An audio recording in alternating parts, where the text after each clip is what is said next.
Vidste du, at indvandrere og deres efterkommere udgjorde 10,7% af den danske befolkning i 2013?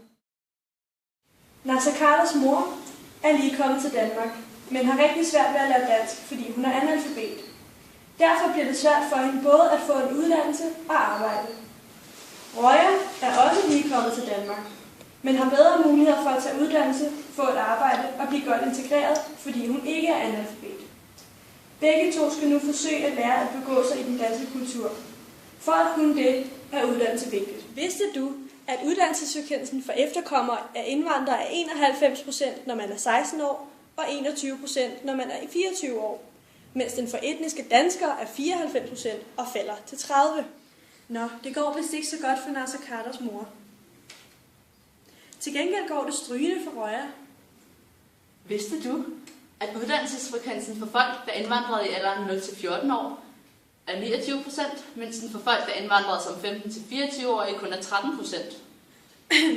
Vi har vist fundet glassens nørd. Hey!